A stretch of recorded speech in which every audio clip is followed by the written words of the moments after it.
In this channel, we discuss important topics for male development. In this video, we will start a series of analyzing great men who have made their mark in human history.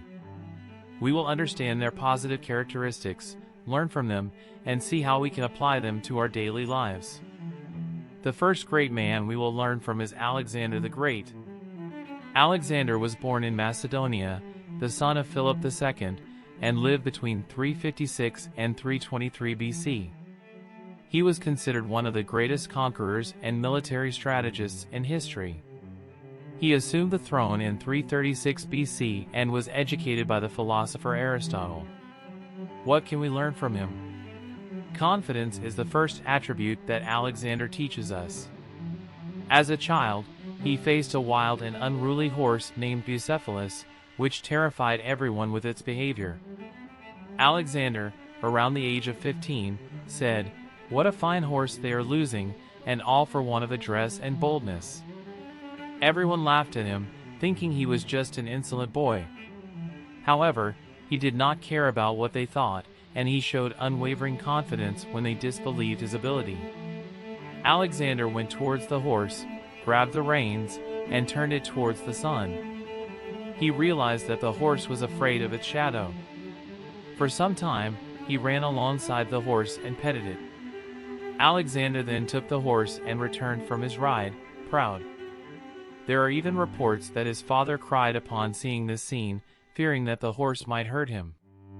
Alexander's confidence was significant since he was young.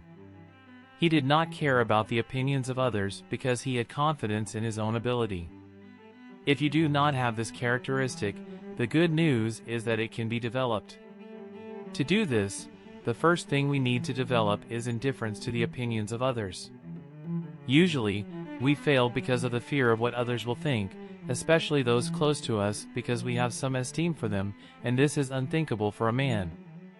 Another element of confidence that we can learn from Alexander is understanding. It means understanding what is happening to take a better attitude.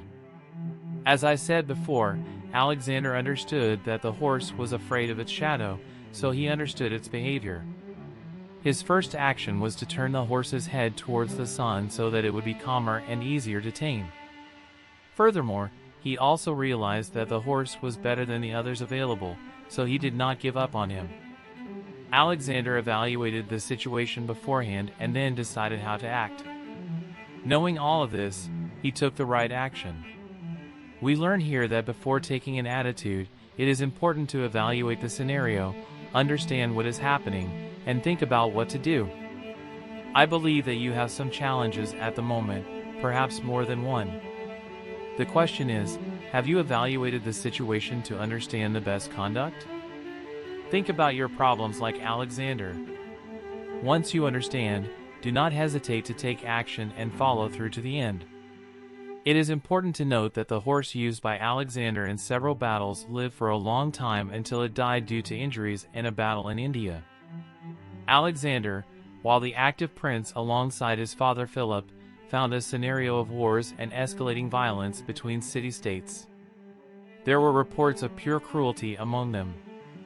Thinkers of the time, such as Plato, Xenophon, and Isocrates, wrote books about the ideal model of government and sought a way to reconcile the cities. They tried to bring their ideas to kings, but all attempts were in vain, and the region continued in war and confusion. Alexander fought several battles with enemies and established important alliances with other cities. After his death, he assumed the throne and continued his father's plans. There was a situation in which Thebes, a city-state, tried to initiate a revolt against the Greek community, which was a union initiative led by Philip to end the conflicts in the region. When Thebes revolted, Alexander used all his forces to end this situation. When he won, he was inclined to take a more energetic attitude. He was angry and thought of executing all who remained, which was a common practice at the time. However, aiming at the continuity and strengthening of the Greek community, he decided to call an assembly so that each member city-state could vote and decide the future of Thebes. Even with anger, he maintained balance and thought for the common good, for a cause that could generate great results in the future. We often talk on this channel about emotional intelligence and its importance. Have you ever thought about situations in which you made the wrong decision because of an emotional state? I'm sure that has happened to you at some point.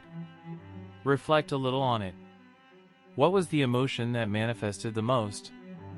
Do you have difficulty, for example, in dealing with anger or laziness? Identify this problem and do not lose sight of your goal, just as Alexander did not lose his in moments of anger. There is a fantastic episode in which Alexander teaches us how a great leader and man behave in difficult situations. In 325 BC, Alexander crossed the Jindroja Desert, a region that today represents part of Pakistan. He took 12,000 soldiers with him, and at the beginning, there was a lack of water in the desert. This is a terrifying situation: intense heat, lack of water, exhaustion. They had to kill the animals that were with them and break the carts so that they could make fire and cook the meat. Without means of transportation, they abandoned the sick and exhausted to die in the desert. In this scenario, Alexander demonstrated strong leadership by always placing himself ahead of his troops. When he received a portion of water, he spilled it on the scorching sands of the desert until everyone had water to drink. He suffered along with his troops. It was also with Alexander's instinct that they found fresh water during a week of walking that remained. They drank from the water found by Alexander. There was no separation between Alexander and his troops. He understood this responsibility and did not abandon them in combat. He was always leading the way, and his actions needed to be consistent so that he could be respected and obeyed. Here we learn something valuable about consistency in actions. Look at yourself. Are you consistent in your actions? Do you say you will do something and do it, or do you stall and look for another way? Do people close to you see and respect you? If you are already a father, do you demonstrate this leadership in your daily life, or do you settle? If you have a wife and children, be Alexander in your family. Give yourself to your wife and children, and they will give themselves to you. The same applies to family, friends, and the workplace. It is also important to note that Alexander was a great speaker. He communicated with great skill and knew what to say to motivate his troops. Thinking about this, develop your communication skills. How about taking a public speaking course? Think about this possibility. Alexander did not care about all the pleasure and fortune available. He wanted to be great, the best, to be celebrated as glorious. Before he was king, he already behaved like one. Since he was young, he had a thirst for conquests. He conquered Greece and then turned his attention to Asia. He was in unknown places, and all that helped him to stay on course was his ambition to conquer as much as possible. His faith, inherited from his mother, is very present in his behavior. I have commented several times in other videos about the importance of a man establishing great goals for himself and not giving up on them easily. To do this, we need to learn from Alexander that ambition is the important fuel for a man. When difficulties arise, it is necessary to have faith, to believe in the established objective and the chosen path. Part of Alexander's ambition also came from examples he had. He liked to read Homer's Iliad and had Hercules and Achilles as his greatest references. Just like Alexander, we had our examples to follow. I believe that it is very important to have great examples to mirror ourselves on, and in history, we find several of them. Find someone who inspires you and orient yourself. Alexander had a great impact on culture. He promoted an exchange between Greek and Persian cultures, mixing elements of Persian culture with the Greek language. This process became known as Hellenism.